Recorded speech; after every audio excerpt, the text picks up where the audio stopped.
Hi guys, Ethereal Awakening doing individual zodiac sign readings. This one's for Virgo, Sun, Moon, Rising, Venus. Check your North Nodes.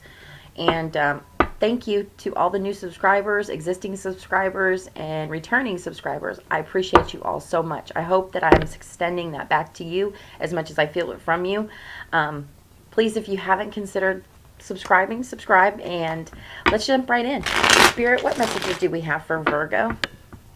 Sun, Moon, Rising, Venus in the sign of Virgo. Spirit, what messages do we have for Virgo? Sun, Moon, Rising, and Venus in the sign of Virgo. All right, that feels good. Thank you in advance. First two cards, Nine of Rods. This is your current energy. The Devil. Heart Space. Eight of Swords. Queen of Pentacles.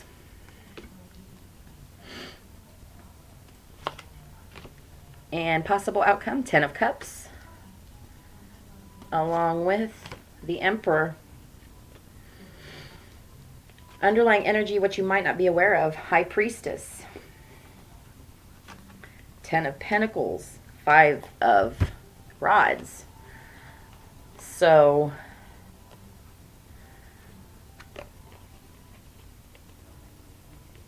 there might be some contention around you, some conflicts going on around you. And what you're seeing, or what you're feeling, is you want all of the joys that you can manifest in life.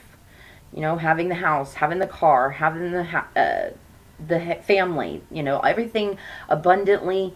And birthright, this is a birthright. This card exists because we each deserve a physical well-being, and happiness that, not, you know, not just money. You know, what if we lived in a society that didn't have money? You know, it would be the abundance of looking around and just having all the creature comforts and loveliness that you could possibly want. So, in this knowing, this deep knowing that the conflicts and things that are going around you are distracting you. Virgo, this is a distraction for you. Because then in your current energy,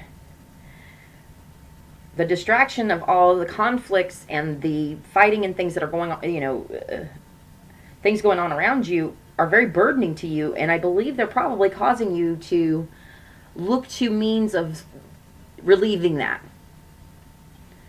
You know, you see that Devil card, you know, those are the compulsive behaviors that we will chase, the temporal types of fulfillment, the temporary pacifications, the addictions, you know, the compulsive behaviors. Whether we, you know, we don't have to recognize that we have these compulsive behaviors to have them. You know, if you lost your phone, I mean, would you feel like you had gone through a near-death experience? I believe that's one of the experiments that they talk about is that people who lose their phone for 10 minutes have the exact same biochemical responses as someone who has gone through a near-death experience. That means that you have a compulsive behavior towards your phone. That would be the devil. That's the devil in your phone. Get to the point where you can take it or leave it, and it's no longer a compulsive thing that you do. It does not have to be drugs and alcohol. It does not have to be sex. It does not have to be, you know, your phone can be one. Money can be one. So relieving yourself of these burdens of whatever that compulsive thing is for you is definitely what's, you're realizing how much of a distraction it is to be focused on these things. In your heart space, there's that Eight of Swords with the Queen of Pentacles. She's not looking at the Eight of Swords. It's in your current energy, you can see that the compulsive behavior is a problem. But then in your heart space, you're not recognizing how compulsive behavior is leading you to the restrictive thoughts. I don't know how to get out of it. And then you ignore it. I don't know how to fix it. I don't know, I need my phone. You can justify keeping your compulsive behaviors, keeping your addictions. You're justifying it. I can justify smoking. I like to go outside. It keeps me grounded, even though it's snowing and below freezing. See, I can justify it. Still know at one point I'm going to have to quit. But this is that knowing that this is really burdening you. This is more than just a smoking habit. This is something that is you are aware of, or maybe you're not aware of. That the fighting and things that are going on around you, it's causing you to seek comfort in compulsive behaviors, and you're just not you're not ready to relieve yourself.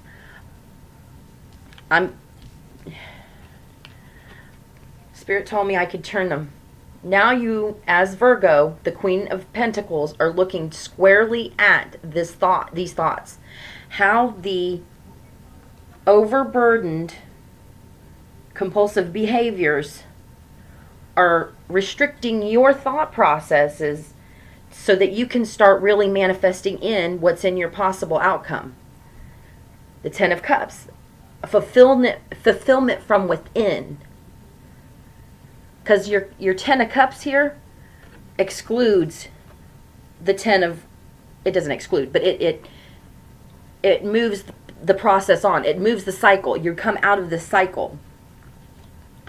When you're squarely looking at the thought processes that lead you to the compulsive, like looking at, no, it's a problem and I do it because I am not fulfilling myself on the levels I want the people around me to fulfill me. If you want the people around you to be more loving and caring and kind to you, which the very next card in the underlying energy is the Page of Cups, which is that forgiveness. You got to forgive yourself for all the crappy things you've done, and you've got to learn how to love yourself and be appreciative of yourself, which is what that page, the very next card, is telling me, so that when you do start looking at the thought processes that come from compulsive behaviors being an issue, you can start learning what they're trying to tell you about yourself. And then your fulfillment becomes emotional fulfillment that gets manifested in that 10. You don't have the external, you don't have this around you from everybody recognizing your compulsive behavior, when you maybe on the surface are like, Mike, no, Mike, no. But in your heart, you know that this is a problem, Virgo. And you want this Ten of Cups. You want the emotional fulfillment that leads to, these are 3 tens here. And then you've got the Emperor right next to, he's looking right at that Ten of Cups. So this is you coming into an alignment with all, when you're emotionally fulfilled, when you learn all that these compulsive behaviors are trying to teach you about yourself. What are they trying to say to you? What are you missing in your actual reality that you're trying to fulfill or run away from by using whatever this thing is for you? Money, sex, drugs,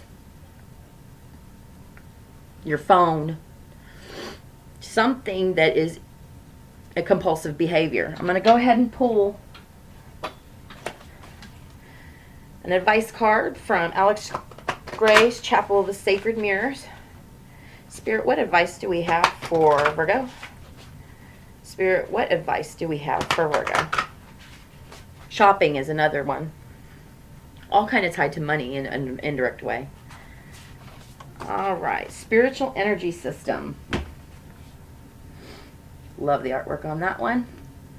Melting our identity into a fountain of light, extending into our surroundings, transforms the mirrored perceiver into sprouting jets of psychogism. This still human archetype is a vessel of transition into the elevated order. Reflection on purification. So that's exactly what I'm seeing here in this spread, is the tens that are here are ready for all of this, all of the stuff the negative thought processes that comes from the compulsive behavior, when you further examine what they're trying to teach you about yourself, you go through this purification where you recognize, I was doing it for XYZ. It has nothing to do with anybody else. This has to do with you recognizing why. Not, oh, well, they did this. Nope, nope, nope. They did that, and then you did this compulsive thing. You have to, it's a level of learning how to love yourself and forgive yourself despite anybody else around.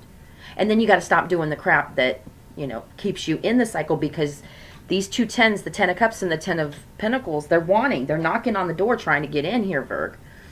So, and you know this, man. I hope this has helped.